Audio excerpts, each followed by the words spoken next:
وَلْتَكُن مِّنكُمْ أُمَّةٌ يَدْعُونَ إِلَى الْخَيْرِ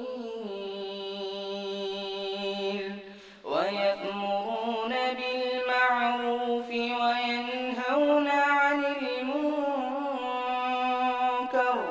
وَأُولَٰئِكَ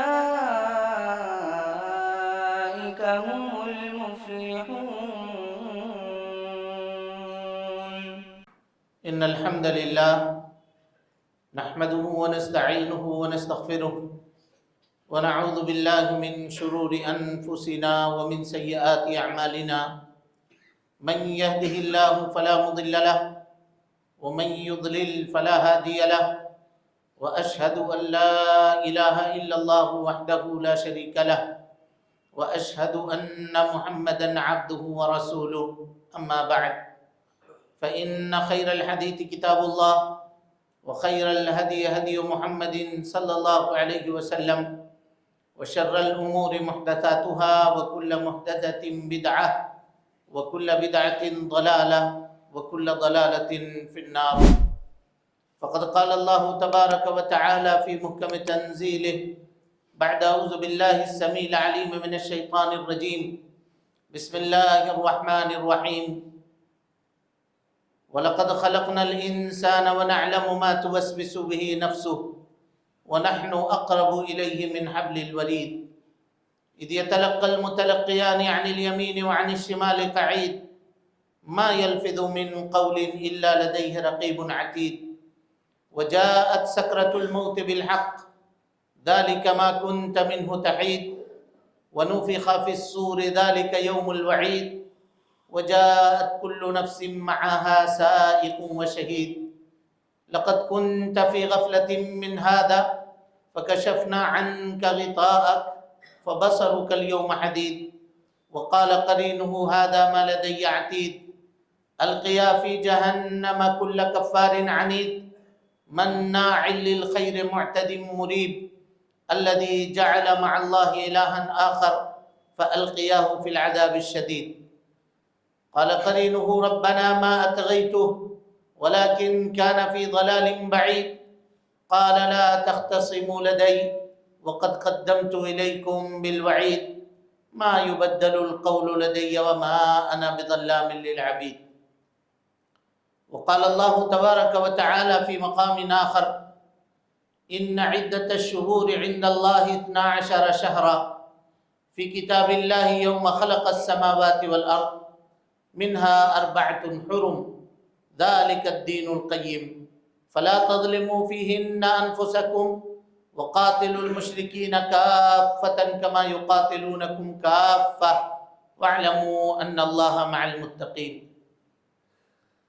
محترم حاضرین، دوستو، بزرگوں اور ساتھیوں، ہر قسم کی تعریف، حمد و ثنا، کبریائی، پاکیزگی اور بڑائی احترام والے مہینے ہوں تو انسان کو چاہیے کہ اور وہ کوشش کرے کہ اللہ سبحانہ و تعالیٰ کی عبادت میں زیادہ سے زیادہ وقت لگائے اور اللہ تعالیٰ کی نافرمانی سے اپنے آپ کو بچانے کی کوشش کرے.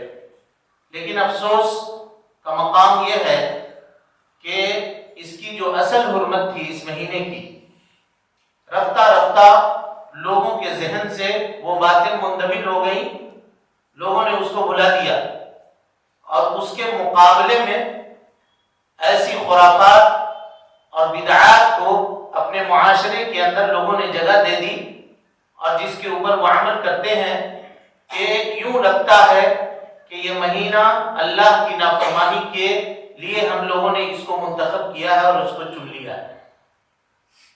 افسوس یہ ہوتا ہے کہ جن لوگوں کا کام تھا کہ وہ سنتوں کا فروغ کرتے، جن کا کام تھا کہ اپنے ممبر و محراب سے سنتوں کی بالادستی کے لیے کوشش کرتے، رواداری کے نام پر بدعتیوں سے ہاتھ ملانے کا کام کرتے ہیں اور ایسی صورت میں ان پر رد کرنا اور ان کے بدعتوں کو کنڈم کرنا یا ان کے بدعتوں کو کم از کم دل سے برا جاننا، یہ کیفیت بھی اب رواداری کے نام پر دھیرے دھیرے ختم ہوتا چلا جا رہا ہے. یہ اسلام کے غربت کا دور ہے. اجنبی بن کر کے رہ گیا. دین، احادیث، اللہ کے نبی صلی اللہ علیہ وسلم کی سنتیں، پیارے مصطفیٰ صلی اللہ علیہ وسلم کے اعمال آج ہمارے یہاں دعوے کے حد تک باقی ہے، عمل کے حد تک ان کا کوئی وجود موجود نہیں ہے. یہ کیسا دور ہے کہ جہاں ہم بدعت دیکھتے ہیں، بدعت کو محسوس کرتے ہیں، لیکن اس کے اوپر رد کرنا تو دور کی بات، کم سے کم دل سے برا جاننے کی صلاحیت اس کے اندر نہیں پاتے. نبی صلی اللہ علیہ وسلم نے فرمایا من رأى منکم منکرا، تم میں کا جو بھی کوئی شخص کسی بدعت کو دیکھے فلیغیرہ بیدہ، اگر طاقت دی ہے اللہ سبحانہ و تعالیٰ نے، قوت دی ہے، تو اس کو اپنے ہاتھ سے بدلنے کی کوشش کرے. فإن لم يستطع، اگر اس کی طاقت نہیں ہے فبلسانہ، زبان سے کہہ دے کہ یہ جو کام کر رہے ہو یہ عمل تمہارا درست نہیں ہے. کہا فإن لم يستطع، اگر زبان سے بولنے کی بھی طاقت نہیں ہے فبلسانہ، تو دل سے برا جانے اس کو، اس عمل کو برا جانے، اس شخص کو برا جانے جو اللہ اور اس کے رسول کی نافرمانی کا کام انجام دے رہا ہے. اور اس کے بعد کہا کہ اگر بدعت کو دیکھ کر کے بدعت کو برا جاننے یا بدعتی کو برا سمجھنے کی صلاحیت اگر کسی انسان کے دل کے اندر نہیں پائی جاتی ہے تو کہا لیس من وراء ذلک مثقال حبۃ من خردل من ایمان، پھر سمجھ لینا کہ تمہارے اپنے سینے کے اندر رائی کے دانے کے برابر بھی ایمان باقی نہیں بچا، پھر تمہارے یہاں بھی ایمان نہیں ہے اگر تم اس طرح کے معاملات کو انجام دیتے ہو. میرے بھائیوں، غربت کے دین کے اس غربت کے زمانے میں ضرورت ہے کہ ہم کتاب و سنت کا مطالعہ کریں اور کون سی بات صحیح حدیث سے ثابت ہے جس پر ہم عمل کرنا ہے اور کون سا ہمارا ایسا عمل ہے جو بلا دلیل ہے اس کو جاننے کی کوشش کریں. اگر صحیح کتاب و سنت سے کوئی بات ثابت ہے اس کے مطابق عمل کریں، اور اگر وہ ثابت نہیں ہے تو چاہے وہ باپ دادا کے رسم و رواج کیوں نہ ہو اس کو ہم ترک کریں، اس کو چھوڑنے کی کوشش کریں. خود یہ کام کریں اور معاشرے اور سماج میں اگر اس طرح کی چیزوں کو ہم دیکھ رہے ہیں تو اس کو منع کرنے کی کوشش کریں اور اس کو روکنے کی کوشش کریں، حق بات دوسرے تک پہنچانے کی کوشش کریں، خیر کے معاملے کو عام کرنے کی کوشش کریں.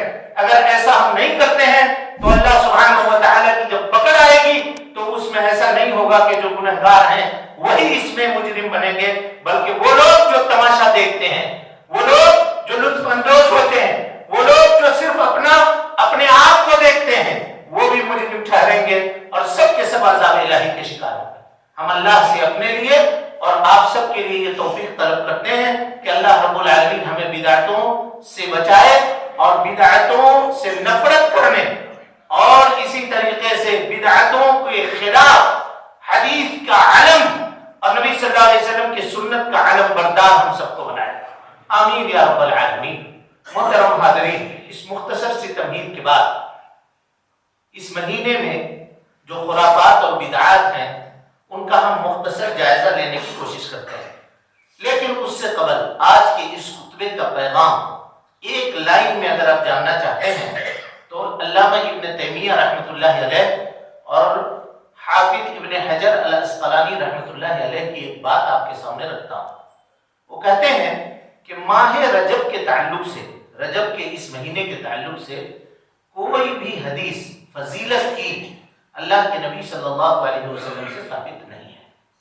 یہی پیغام ہے آج کے اس خطبے کا. کوئی حدیث ثابت نہیں ہے. جتنی باتیں کی جاتی ہیں سب کے سب بڑی ہوئی کی باتیں ہیں. اب ایک ایک کر کے ہم جائزہ لیتے ہیں.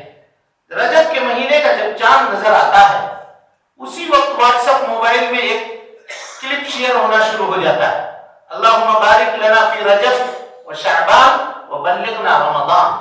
اے اللہ رجب میں برکت عطا فرما، شعبان میں برکت عطا فرما اور ہم کو رمضان تک پہنچاتے زندہ رکھ. یہ دعا لوگ پڑھتے بھی ہیں اور خوب شیئر بھی کرتے ہیں.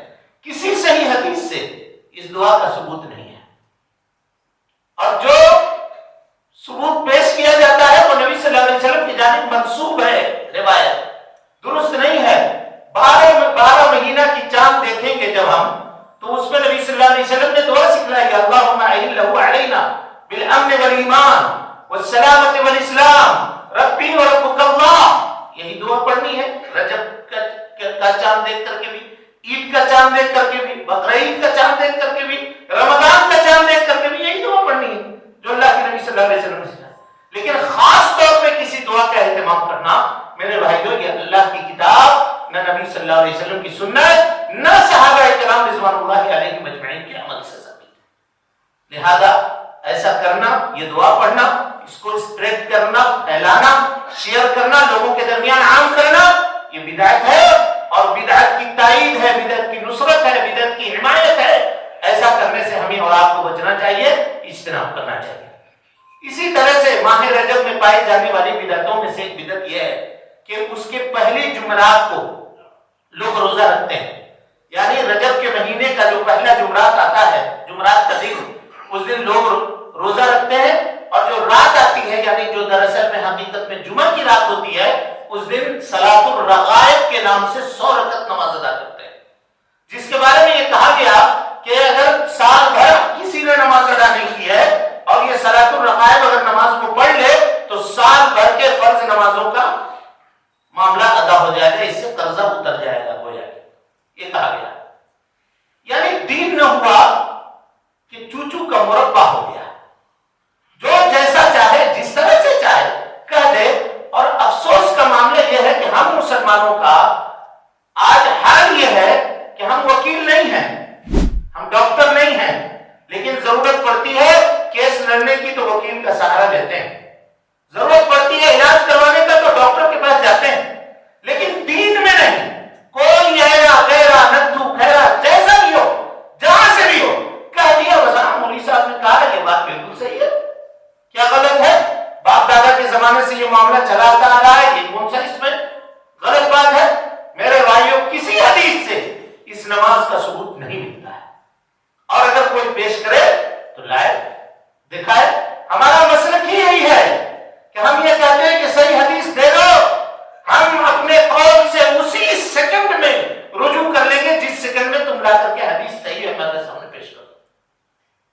اللہ کے نبی صلی اللہ علیہ وسلم سے ثابت کرو معاملے کو، کیونکہ ہم نے کلمہ جناب محمد رسول اللہ صلی اللہ علیہ وسلم کی اتباع اور پیروی کے اوپر پڑھا ہے۔ اشہد ان لا الہ الا اللہ کہتے ہیں ہم، تو ہم یہ کہتے ہیں کہ اللہ کے سوا کوئی معبود برحق نہیں ہے، یعنی عبادت کی ساری قسمیں اللہ سبحانہ و تعالیٰ کے لیے ہے۔ اب سوال یہ پیدا ہوتا ہے کہ عبادت کا طریقہ کہاں سے لاؤ گے؟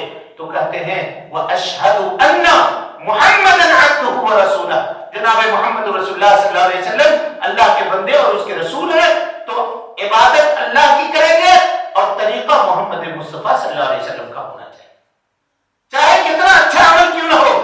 جناب محمد رسول اللہ صلی اللہ علیہ وسلم نے وہ عمل نہیں کیا، صحابہ کرام رضوان اللہ علیہ مجمعین نے وہ عمل نہیں کیا، تو وہ عمل ہم دین میں بدعت جانتے ہیں، اور بدعت یہ جہنم میں لے جانے کا ذریعہ ہے، چاہے وہ دیکھنے میں کتنا اچھا اور کتنا بھلا عمل کیوں نہ معلوم ہوتا۔ اب اس میں عجیب عجیب باتیں کہی گئی، لوگ کہتے ہیں کہ ایک رکعت میں 100 مرتبہ قل اللہ احد کی تلاوت کی جاتی ہے۔ کوئی آدمی بتائے کہ کیا اللہ کے نبی صلی اللہ علیہ وسلم نے ایک رکعت میں کسی سورے کو بار بار ریپیٹ کر کے پڑھا ہے؟ یہ کیسی مخالفت ہے اور کیسی جرأت ہے کہ پیارے مصطفیٰ کے دین میں آپ کا نام لے کر کے آپ کے دین کا مذاق اور آپ کے طریقے کا مذاق رہ جاتا ہے، اور لوگ سمجھتے ہیں کہ یہی اصل دین ہے، یہی اصل شریعت ہے، یہی اصل نیکی کا کام ہے۔ میرے بھائیوں، اس میں قصور ہمارا بھی ہے، حق بات بولنے سے ہماری زبانیں گھٹ گئے، رواداری کے نام پر کسی پر حدیثوں کی بالادستی ثابت کرنا، ہم سمجھتے ہیں کہ نہیں ایسا نہ کرو، وہ اپنا کرتا ہے اس کو کرنے دو، یہ اپنا کرتا ہے اس کو کرنے دو۔ اگر یہ جذبہ ہمارے دل کے اندر ہے تو ہم بھی مجرم ہیں، ہم بھی مجرم ہیں۔ وہ زمانے میں جب اسلاف کرام نے سنتوں کی بالادستی کی علم برداری کی تھی اور دین اسلام کے اس جھنڈے کو اٹھایا تھا، اس زمانے میں یہ عہدے اور یہ منصب کیا نہیں ہوا کرتے تھے؟ یہ بھی ہوا کرتے تھے، بادشاہ بیٹھا کرتے تھے۔ امام احمد بن حنبل کے زمانے میں بادشاہت کا دور تھا، پیٹھ کے اوپر کوڑا برداشت کرنا انہوں نے اپنے لیے یہ برداشت تو کیا، لیکن دین کے مسلمان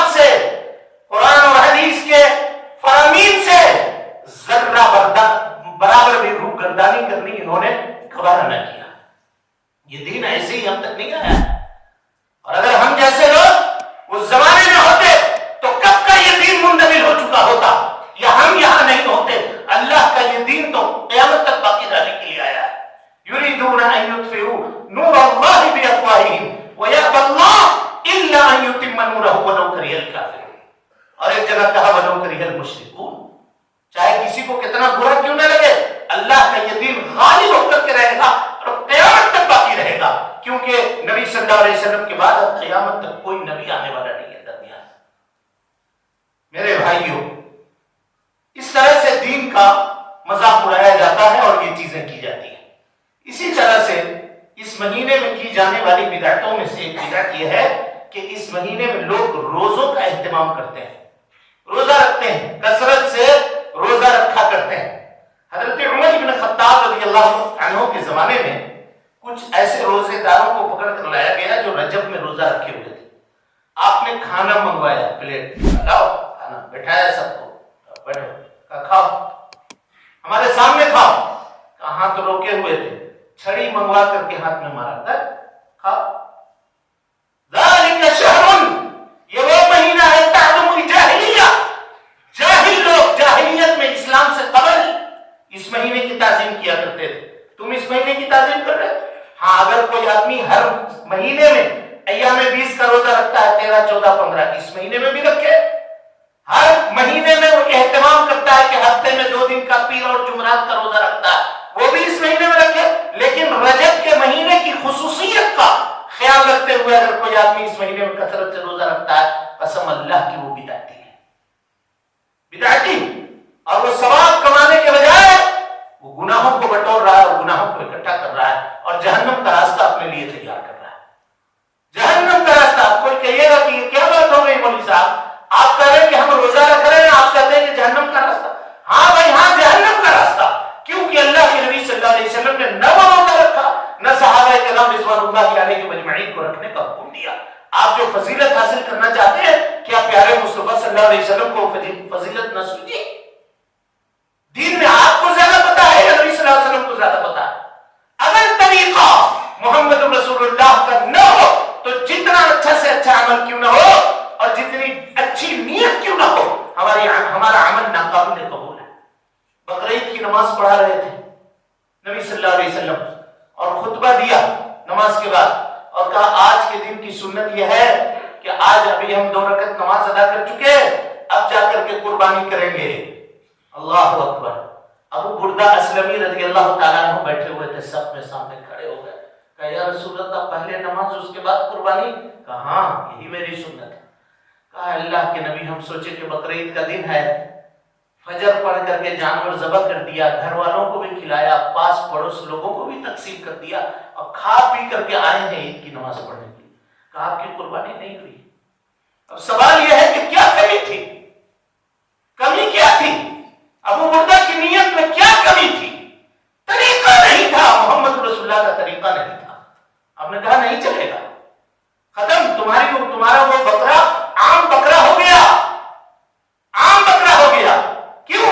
اس لیے کہ اتباع محمد ضروری ہے.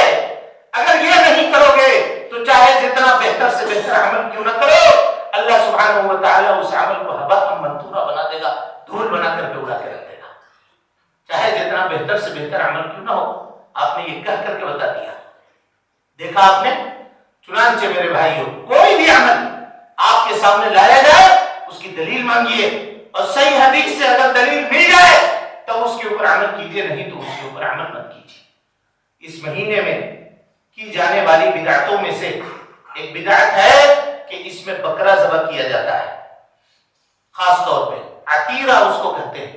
زمانہ جاہلیت میں لوگ بکروں کو ذبح کیا کرتے تھے. اللہ کے نبی صلی اللہ علیہ وسلم نے منع فرمایا, کہا ولا عتیرہ, رجب کے نام پر یا رجب کے مہینے میں جانوروں کو ذبح کرنے سے اجتناب کرو اس مہینے کی تعظیم میں. لیکن ہاں ٹھیک ہے, کسی کے یہاں عقیقہ ہے وہ جانور ذبح کرے, کسی کے یہاں مہمان آ گیا, کوئی اور مسئلہ ہے وہ جانور ذبح کرے, خود کھانے کے لیے اہل و عیال کو, بال بچوں کو کھلانے کے لیے جانور ذبح کرتا کرے, کوئی حرج کی بات نہیں. لیکن اس مہینے کی تعظیم کے نام پر اسپیشل یہ رجب کا مہینہ ہے, یہ کہہ کر کے جانور ذبح کرنا, خود کھانا, لوگوں کو کھلانا, یہ بدعت ہے میرے بھائی. اس کی کوئی دلیل اللہ کے نبی جناب محمد رسول اللہ صلی اللہ علیہ وسلم سے ثابت نہیں ہے۔ اسی مہینے کے 22 تاریخ کو پور کی فاتحہ کے نام پر جعفر صادق کا کنڈا بنایا جاتا ہے۔ کنڈے لائے جاتے ہیں نئے نئے خرید کر کے، اور اس میں حلوہ اور پوری پکا کر کے خود کھاتے ہیں لوگ اور دوسروں میں تقسیم کرتے ہیں، اس کو کھلاتے ہیں۔ جانتے ہیں اس کنڈے کی حقیقت کیا ہے؟ اس کنڈے کی حقیقت کیا ہے؟ آپ اگر سنیں گے تو آپ اپنا سر پیٹ لیں گے، اپنا ماتھا پھوڑ لیں گے، تعجب کریں گے آپ۔ یہ 22 رجب حضرت معاویہ رضی اللہ تعالی عنہ کی وفات کا دن ہے، اور جس دن حضرت معاویہ کی وفات ہوئی شیعوں نے خوشی منائی اور آپس میں ان لوگوں نے مٹھائیوں کو تقسیم کیا اور چھپ چھپ کر کے اس کام کو کیا۔ لیکن کوئی بھی کام ہو وہ بات چھپتی کہاں ہے، کھل کر کے باہر آ گئی تو لوگوں نے پوچھا کہ ہے صحابی کے وفات کے اوپر مٹھائی کھا رہے ہو؟ تو شیعہ تقیہ کرتے ہیں، جھوٹ بولنا ان کے یہاں ثواب کا کام ہے۔ انہوں نے کہا نہیں نہیں نہیں نہیں، یہ صحابی کی وفات پر نہیں بلکہ نبی صلی اللہ علیہ وسلم کے خاندان کے ایک فرد جعفر صادق رحمہ اللہ کے نام کے نیاز کے لیے ہم یہ کام کرتے ہیں، یہ کہہ دیا۔ اب کوئی پوچھنے والا پوچھے تو صحیح، جب آدمی شریعت نہ جانتا ہے، شریعت جاننے کی کوشش نہیں کرتا ہے، تو اسی طرح جو چاہے جدھر چاہے اس کو گھما کر کے رکھ دیتا ہے۔ کوئی پوچھے کہ ٹھیک ہے رجب میں جعفر صادق کی کیا مناسبت ہے؟ ایک روایت کے مطابق آپ کی پیدائش ربیع الاول میں ہوئی، اور ایک روایت کے مطابق جعفر صادق کی پیدائش جو ہے رمضان میں ہوئی اور وفات ان کی شوال میں ہوئی۔ تو پیدائش رمضان یا ربیع الاول اور وفات شوال میں، رجب میں ان کی کون سی مناسبت ہے کہ آپ ان کے نام سے یہ کام کر رہے ہو؟ اور اگر چلو رجب میں بھی ان کی کوئی مناسبت ہے تو ذرا یہ بتاؤ کہ کیا اس دن یہ کونڈے بنانا اور یہ کرنا کیا یہ دین ہو گیا؟ کہاں سے یہ ثابت ہوا؟ اور میرے بھائیوں آپ جان لیجئے دوسری جو مناسبتیں ہوتی ہیں اس میں گوشت کے پکوان بنتے ہیں اور دوسری چیزیں بنتی ہیں، لیکن اس میں گوشت کھانا، گوشت کھلانا یہ ممنوع ہے۔ صرف میٹھی چیز کھائی جاتی ہے۔ 4 دن 5 دن 6 دن پہلے سے لوگ گوشت کھانے سے بچتے ہیں۔ جیسے کسی کے یہاں ساون چڑھتا ہے، کسی کے یہاں بھادو میں گوشت کھانے کا، کسی کے یہاں کارتک میں گوشت نہ کھانے کا رواج ہے، ویسے ہی لوگوں نے کہا کہ ہمارے یہاں بھی ہے، ہم اس میں بھی گوشت نہیں کھاتے۔ اعوذ باللہ من الشیطان الرجیم۔ اور کہا کہ دیکھیے کس طرح کی باتیں ہیں۔ کہا کہ ہاتھ جو لوگ آئے ہیں دعوت میں پوری اور حلوہ کھا رہے ہیں، وہ کھا کر کے ہاتھ بھی نہیں دھوئیں گے، واش بیسن پہ جہاں دھوتے ہیں یا زمین پہ نہیں دھونا ہے، اس کو ایک پلیٹ میں دھونا ہے، اور احترام سے اس کو لے جا کر کے زمین میں گڑھا کھود کر کے دفن کرتے ہیں، گویا کہ کوئی وہ مردہ، تمہارا دل مر چکا ہے۔ یہ جو عمل ہے یہ مردہ دلوں کی علامت ہے جو دین کے نام کے اوپر تم انجام دے رہے ہو۔ اور ایک صحابی کی وفات کے اوپر مٹھائیاں تقسیم کرتے ہو، اپنے آپ کو سنت کہتے ہو، سنی کہتے ہو، سنت کے اوپر عمل کرنے والا کہتے ہو۔ بتاؤ یہ صحابی سے کیسی عداوت ہے تمہاری جو شیعوں کی دیکھا دیکھی تم انجام دیتے ہو؟ اور کوئی اس بدعت کے اوپر روکنے والا نہیں ہے، کوئی اس بدعت کے اوپر منع کرنے والا نہیں ہے، کوئی اس بدعت کے خلاف سنت کے علم کو بلند کرنے والا نہیں ہے۔ میرے بھائیو یہ زمانہ یہ غربت دین کا زمانہ ہے۔ ایسے وقت میں صحیح العقیدہ مسلمانوں کی، اہل الحدیث کی یہ ذمہ داری ہے کہ ان بدعتوں کا قلع کما کیا جائے، اور ان کے خلاف ہم یہ نہیں کہہ رہے کہ آپ لڑائی اور جھگڑا کریں، کم سے کم اتنا تو کریں کہ ان چیزوں کو جہاں دیکھیں وہاں آپ بتائیں کہ اللہ کے نبی صلی اللہ علیہ وسلم سے یہ چیزیں ثابت نہیں ہیں۔ یہ تو کہیں جعفر صادق یقیناً اللہ کے نبی جناب محمد رسول اللہ صلی اللہ علیہ وسلم کے خاندان کے ایک معزز فرد ہے، یقیناً آپ اس امت کے بہت بڑے عالم ہیں، لیکن اس کا یہ مطلب نہیں ہے کہ ان کے نام کے اوپر اس طرح کے معاملات دین کے اندر پیدا کیے جائیں، اور خاص طور پہ یہ تقیہ وغیرہ کا معاملہ۔ اس کی اصل یہ ہے کہ حضرت معاویہ رضی اللہ تعالیٰ عنہ کی وفات جو 22 رجب میں ہوئی ہے اس دن خوشی منانا یہ مقصد ہے۔ شیعوں نے خوشی منائی تھی اور اس کی دیکھا دیکھی یہ سنی حضرات بھی یہ عمل کر رہے ہیں اور کہتے ہیں کہ جعفر صادق کا کنڈا ہے یہ اس کا فاتحہ ہے۔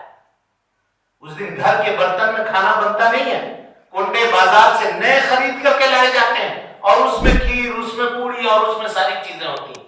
اب سوال پوچھنے والا پوچھے گا سوال کہ بھائی بتاؤ یہ کہاں سے ہے؟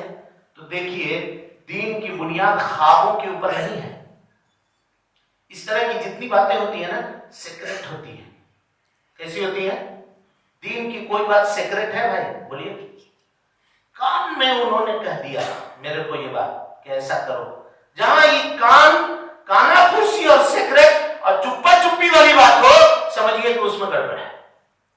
کہا کہ مدینے میں ایک لکڑہارا تھا، چل کر کے جا رہا تھا، ایک گورنر کی محل سے اس کا گزر ہوا لکڑہارے کا، اس نے چپکے سے محل سے ایک آواز سن لی، کہا کہ رجب کی 22 تاریخ کو اگر کوئی آدمی جعفر صادق کے نام پر مٹھائی بنائے اور اس کو تقسیم کرے اور لوگوں کو کھلائے تو سال بھر اس کی دلیدر پن اور دکھ جو ہے اس کا ختم ہو جائے گا اور وہ جو ہے کنگال نہیں ہوگا، اس کا مال رہے گا۔ وہ سمجھا کہ نہیں؟ اس طرح کی باتیں اس نے سن لی۔ اب وہ آ کر کے لوگوں کو بتا دیا، ورنہ یہ پڑیا جو تھا وہ اسی محل میں چھپا رہ جاتا۔ اعوذ باللہ۔ پیارے مصطفیٰ کا کوئی دین کسی کے لیے خاص ہے؟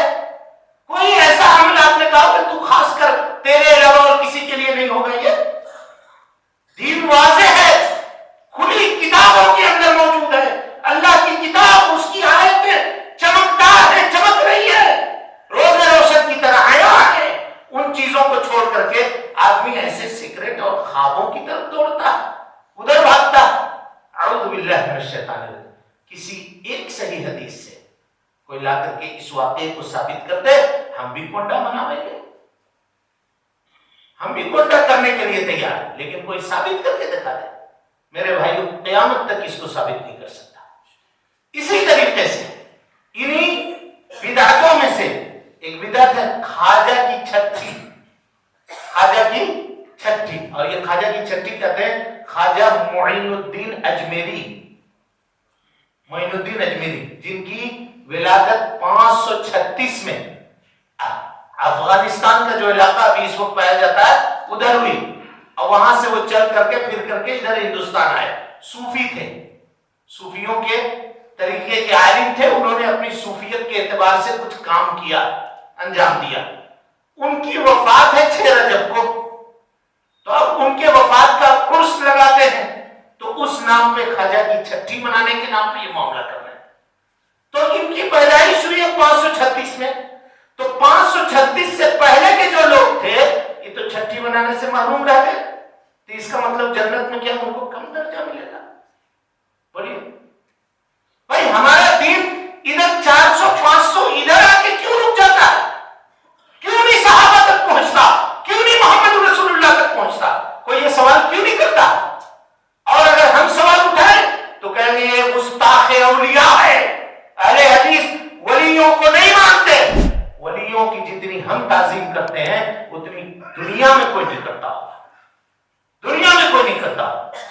ذرا یہ بتاؤ کہ کس ولی نے یہ معاملہ کیا؟ تو کہتے ہیں کہ اب اس پہ قصہ تو چاہیے، چٹخارا تو چاہیے۔ کہتے ہیں کہ جانتے ہو ان کا کتنا بڑا مقام ہے، حج کرنے کے لیے گئے خانہ کعبہ اور پہنچے، مطاف پہ کھڑے تھے، کہا اے اللہ میں حاضر ہوں، معین الدین حاضر ہے تیرے بارگاہ میں، تیرے دربار میں۔ تو اللہ نے پکارا، آواز آئی اوپر سے کہ معین الدین تو واقعی معین الدین ہے، یعنی دین کا معین مانے مددگار، تو دین کا مدد کرنے والا ہے۔ کہ جس کو اللہ نے پکار کر کے خانہ کعبہ میں کہا دین کا مدد کرنے والا، تم اس کے بارے میں ایسی بات کرتے ہو؟ بس لوگ جذباتی ہو جاتے ہیں۔ میرے بھائیو دین جذبات سے نہیں ہے۔ اگر معین الدین دین کے مددگار ہے تو ابو بکر دین کے مددگار نہیں ہے، عمر ابن خطاب دین کے مددگار نہیں ہے، علی مرتضیٰ دین کے مددگار نہیں ہے، اور ان تمام کے میرے بھائیو نبی جناب محمد رسول اللہ صلی اللہ علیہ وسلم کیا وہ دین کے مددگار نہیں ہیں؟ کیا دین کو انہوں نے پھیلایا نہیں؟ تو ہم ان کی بات مانیں یا ان کی بات مانیں؟ بتاؤ۔ اس کے بعد کہتے ہیں کہ جب مدینہ گئے، یہی معین الدین جب مدینہ پہنچے تو وہاں سے آواز آئی، کہا معین الدین تم سلطان الہند ہو، ہندوستان کے ولیوں کے سردار ہو، تم سلطان الہند۔ کہا تم سلطان، جس کو رسول اللہ نے پکار کر کہا، جبکہ یہ ثابت ہی نہیں ہے تم کسی ایک سند سے ثابت کر کے دکھا دو. یہ صرف کہانیاں ہیں جو خوابوں میں سنی گئی, خوابوں میں حکایت بیان کی گئی, رات کو کوئی بتا کر کے چلا گیا, اندھیرے میں کہیں سے آواز آ گئی. دین اس کا نام ہے کہ اندھیرے میں کسی نے پکار دیا, رات کو کسی نے بتا دیا, کہیں کوئی پرزہ مل گیا, کسی جگہ پہ لکھا ہوا پایا گیا. یہ سب چمتکاروں کا نام دین نہیں ہے. دین واضح اور کھلا ہے, وہ لا کر کے ثابت کرو. حدیثوں کی کتابوں میں کوئی ایک حدیث ایسی ہو تو لا کر پیش کرو. کوئی نہیں پیش کر سکتا.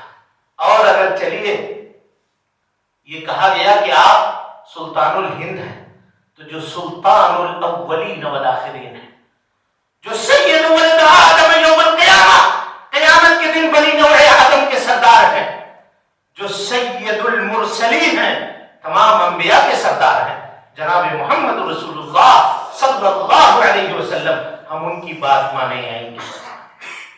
بولیے, ہم تو ان کی بات مانتے ہیں جو تمام اولیاء کو ولایت ان کی پیروی سے ملی, ان کے دین سے ملی. تم انہی کو کٹ کر دیتے ہو, صحابہ کرام کو الگ کر دیتے ہو, اور تمہارا دین 400 500 600 میں آ کر کے رک جاتا ہے. اس سے آگے بڑھتا ہی نہیں ہے. کیوں نہیں بڑھتا؟ چنانچہ میرے بھائیوں, باتیں بہت کچھ تھیں, خطبے کا وقت مختصر ہوتا ہے, وقت ختم ہوا.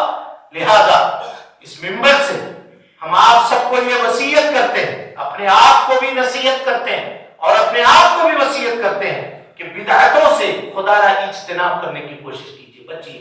حضرت عبداللہ ابن مسعود کہا کرتے تھے کہ الاقتصاد فی السنہ, سنت کے اوپر رہ کر کے تھوڑا عمل کرنا خیر من الاجتہاد فی البدعہ, بدعت میں پڑھ کر کے کثیر عمل کرنے سے زیادہ بہتر ہے کہ آدمی سنت پہ عمل کرے, تھوڑا ہی عمل کرے. اللہ سبحانہ و تعالیٰ نے جو فرائض اس کے اوپر رکھے ہیں ان کو پورے سے ادا کر دے, جو واجبات ہیں, جو سنن ہیں, ان کو حد الامکان کوشش کرے کہ ادا کر دے. بہت زیادہ عمل کر رہا ہے اور بدعت عمل کر رہا ہے, بدعتی کاموں کے اوپر عمل کر رہا ہے, تو اس سے بچنے کی کوشش کرے. ہم اپنے لیے اور آپ سب کے لیے دعا کرتے ہیں کہ اللہ تعالی ہم سب کو بدعتوں سے محفوظ رکھے, سنت کا داعی بنائے, سنت کو فروغ دینے والا, سنت کے اوپر عمل کرنے والا, سنت کا علم بلند کرنے والا بنائے. اللہ رب العالمین حقیقی معنوں میں اہل الحدیث بنائے. اللہ رب العالمین عقیدہ درست کرنے والا اور عقیدے کے ساتھ ساتھ عمل کرنے والا بنائے. صرف عقیدہ درست کر کے کیا کر لیجیے گا جب اس کے ساتھ عمل نہیں ہے. اللہ سبحانہ و تعالی عقیدے کے مطابق عمل کرنے والا بنائے. رب العالمین جو لوگ بیمار ہیں انہیں شفائے کاملہ عاجلہ نصیب فرما دے. اللہ جو پریشان حال ہیں ان کی پریشانیوں کو دور فرما دے. رب العالمین جو قرض دار ہیں ان کے قرضوں کو ادا فرما دے. اقول قولی ھذا واستغفر اللہ لی ولکم ولسائر المسلمین من كل ذنب وخطیئۃ فاستغفروه انه كان للأوابین غفورا. محترم سامعین و ناظرین, آپ تمام حضرات سے گزارش ہے کہ مرکزی جامع مسجد کے خطبات اور دروس کو اگر آپ سننا چاہتے ہیں تو اس چینل کو آپ لائک کریں, اس کو سبسکرائب کریں اور اس کو لوگوں تک پھیلانے کی کوشش کریں. اللہ رب العالمین ہم سب کی نیکیوں کو قبول کرے. وجزاکم اللہ خیرا.